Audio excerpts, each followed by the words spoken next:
जिस प्रदेश से मैं आता हूं महाराष्ट्र में, वहां पर पिछले 2 महीनों से लगातार कुछ लोग मीटिंग लेकर लोगों को भड़काने की बात कर रहे हैं, दोनों धर्म में झगड़े लगाने की बात कर रहे हैं, जो हमारे देश के जमहूरियत के खिलाफ है। हमारे देश की जो कॉन्स्टिट्यूशन, जो संविधान है, उसकी जो मूल धारणा है धर्मनिरपेक्षता की, भाईचारे की, उसके खिलाफ वो लोग काम कर रहे हैं, लेकिन उनके ऊपर कोई एक्शन नहीं लिया जाता है। राहुल गांधी का मेंबर ऑफ पार्लियामेंट का होना खत्म कर दिया गया, उनको घर में से निकाला गया। मैं समझता हूं इस सरकार को शर्म आनी चाहिए। मैं सिर्फ बीजेपी से ये सवाल पूछना चाहता हूं कि जो आदमी कल तक करप्ट है, उसके ऊपर ईडी का हमला होता है और जैसा वो बीजेपी में जाता है दूसरे दिन से उसकी इंक्वायरी बंद हो जाती है, ये क्यों होता है? बीजेपी, ईडी, सीबीआई, पुलिस, ये सभी संस्थाओं का इस्तेमाल करके विरोधी पार्टियों के लोगों को तकलीफ देने की कोशिश करती है। महाराष्ट्र में अभी देखें हमने कि जो 50 एमएलए उनको लेकर गवर्नमेंट बीजेपी ने बनाया है, वो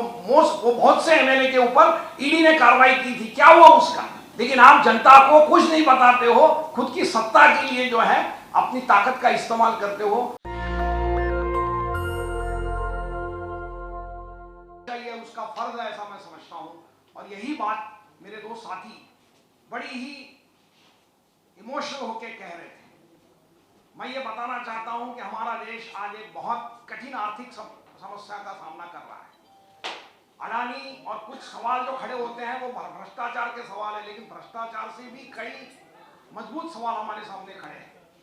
बेरोजगारी बढ़ रही है, महंगाई बढ़ रही है, फेडरलिज्म जिसको हम कहते हैं वो भी संकट में आया हुआ है। और ये सभी सवालों को हल करने के लिए इस सरकार के पास कोई दूसरा चारा नहीं है, दूसरा रास्ता नहीं है। अभी हमने देखा होगा कि हाल ही में सुप्रीम कोर्ट ने और बंबई हाई कोर्ट ने धर्म और राजनीति का साथ निभाना, दोनों को साथ में लेके जाना, ये हमारे देश के लिए एक बहुत बड़ी खतरा है, ऐसा बार बार कहा है। जिस प्रदेश से मैं आता हूं महाराष्ट्र में, वहां पर पिछले दो महीनों से लगातार कुछ लोग मीटिंग लेकर लोगों को भड़काने की बात कर रहे हैं, दोनों धर्म में झगड़े लगाने की बात कर रहे हैं और माहौल खराब कर रहे हैं, जो हमारे देश के जमहूरियत के खिलाफ है। हमारे देश की जो कॉन्स्टिट्यूशन, जो संविधान है, उसकी जो मूल धारणा है धर्मनिरपेक्षता की, भाईचारे की, उसके खिलाफ वो लोग काम कर रहे हैं, लेकिन उनके ऊपर कोई एक्शन नहीं लिया जाता है। इसीलिए हाईकोर्ट ने चिंता व्यक्त की है। राहुल गांधी का जिस स्पीड से उनका मेंबर ऑफ पार्लियामेंट का होना खत्म कर दिया गया, उनको घर में से निकाला गया, तो मैं समझता हूं इस सरकार को शर्म आनी चाहिए कि जो व्यक्ति लोगों ने चुनकर दिया है और जो कुछ सवाल खड़े करता है, उस सवाल का जवाब दिए बगैर आप उसका मुंह बंद करने की कोशिश करते हो, ये मैं समझता हूं लोकशाही के खिलाफ, जमहूरियत के खिलाफ है। और यही रवैया है जिस तरह से बीजेपी, ईडी, सीबीआई, पुलिस, ये सभी संस्थाओं का इस्तेमाल करके विरोधी पार्टियों के लोगों को तकलीफ देने की कोशिश करती है। अभी हाल ही में कुछ पार्टियों ने इकट्ठा होकर सुप्रीम कोर्ट में इसके खिलाफ एक याचिका दाखिल की है। उसका क्या अंजाम होगा मुझे मालूम नहीं, लेकिन उसका इंतजाम कर रहे हैं। मैं सिर्फ बीजेपी से यह सवाल पूछना चाहता हूं कि जो आदमी कल तक करप्ट है, उसके ऊपर ईडी का हमला होता है और जैसा वो बीजेपी में जाता है दूसरे दिन से उसकी इंक्वायरी बंद हो जाती है, ये क्यों होता है? ऐसे कितने लोग हैं जो बीजेपी में जाने के बाद उनकी इंक्वायरी बंद की, उसकी मालूमात हमको मिलनी चाहिए, हमारा कहना है। क्या हुआ उनके बारे में? कुछ नहीं होता। महाराष्ट्र में अभी देखें हमने कि जो 50 एमएलए उनको लेकर गवर्नमेंट बीजेपी ने बनाया है, वो बहुत से एमएलए के ऊपर ईडी ने कार्रवाई की थी। क्या हुआ उसका? इसका जवाब देना चाहिए। आपने बीबीसी के खिलाफ कार्रवाई की, उसका क्या हुआ? जनता को समझना चाहिए। लेकिन आप जनता को कुछ नहीं बताते हो, खुद की सत्ता के लिए जो है अपनी ताकत का इस्तेमाल करते हो, और यही गलत है, ऐसा हमारा कहना है। यही हमारा कहना है कि ये सिस्टम का गलत इस्तेमाल करना लोकशाही के लिए खतरा हो रहा है, और इसीलिए इनको हटाना ये हम सब लोगों का काम हो रहा है, ऐसा मुझे लगता है।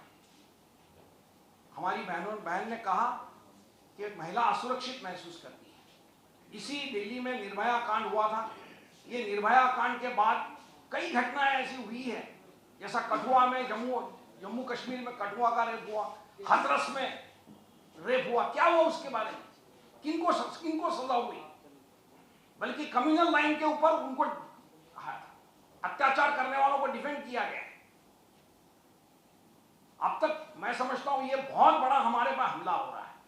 कि जो गुनाह करता है उस आदमी की जात या धर्म देखकर उसकी गुनाह का असेसमेंट करना, यह मैं समझता हूं सबसे बड़ा खतरा हमारे देश के लिए है। विज्ञान निष्ठा की बात कर रहे थे, हम सब लोग मोबाइल इस्तेमाल करते हैं, लेकिन ये विज्ञान निष्ठा लाना ही हमारे संविधान ने कहा है। सरकार का काम है कि लोगों की सोच में विज्ञान की सोच बढ़े, ये काम सरकार का है। हम लोगों ने लड़कर महाराष्ट्र में डॉक्टर दाभोलकर जिनकी हत्या की गई, उन्होंने कानून लाया, महाराष्ट्र सरकार में जनता को साथ में लेकर जो कानून लाया, उस कानून में अंधविश्वास के खिलाफ, अंधश्रद्धा के बढ़ाने वालों के खिलाफ एक्शन लेने की बात हुई, लेकिन किसके ऊपर एक्शन हो रही है? तो ये कई सवाल हैं। राहुल गांधी के केस के ऊपर ज्यूरिडिक्शन का भी सवाल आता है। घटना घड़ी कर्नाटक में और जजमेंट मिलता है सूरत में। अभी तो मैंने सुना है कि बिहार में भी सुशील मोदी जी केस करने जा रहे हैं, कर दिया उन्होंने। तो मैं ये समझता हूं कि ज्यूरिडिक्शन का सवाल है। मतलब मैं अगर बंबई में कोई अगर होता है और मैं जम्मू कश्मीर में जाकर केस करूंगा, तो क्या जम्मू कश्मीर की अदालत उसमें एंटरटेन करेगी? ये बुनियादी सवाल कुछ खड़े होते हैं। तो जुडिशरी सिस्टम के ऊपर भी कुछ प्रश्न उपस्थित होते हैं, और ये यही चाहते हैं। मैं समझता हूं ये मोदी सरकार यही चाहती है कि जुडिशरी की भी क्रेडिबिलिटी खत्म हो जाए, और मैं समझता हूं कि चीफ जस्टिस इसको समझते हैं, उसके लिए वो कॉन्स्टिट्यूशन के प्रोटेक्शन के बारे में बात कर रहे हैं। और इसीलिए मैं समझता हूं आज सरकार और जुडिशरी के अंदर एक संघर्ष खड़ा हो रहा है। जनता किसका साथ देगी, ये हमको समझना बहुत जरूरी रहेगा, क्योंकि जनता ही आखिर में तय करेगी। बाबा साहब अम्बेडकर ने कहा कि आप कितनी भी अच्छी कॉन्स्टिट्यूशन बनाइए, लेकिन वो कॉन्स्टिट्यूशन का अमल करने वाले लोग अगर ठीक नहीं रहेंगे और जनता ऐसे ठीक नहीं रहने वालों का साथ देगी, तो कॉन्स्टिट्यूशन कितनी भी अच्छी करो, आपका कोई फायदा नहीं।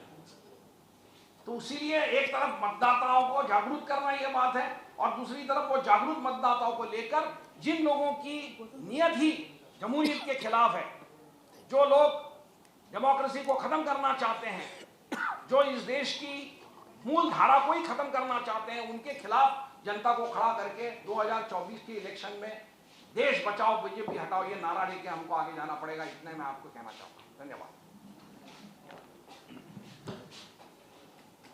नेशनल दस्तक की आपसे गुजारिश है कि अगर इसको बचाना चाहते हैं तो नेशनल दस्तक को सब्सक्राइब करने के लिए रेड कलर के सब्सक्राइब बटन को दबाएं, फिर बेल आइकन की घंटी दबाएं। नेशनल दस्तक को बचाने के लिए बहुत जरूरी है कि हर खबर को शेयर करें, लाइक करें, कमेंट जरूर करें।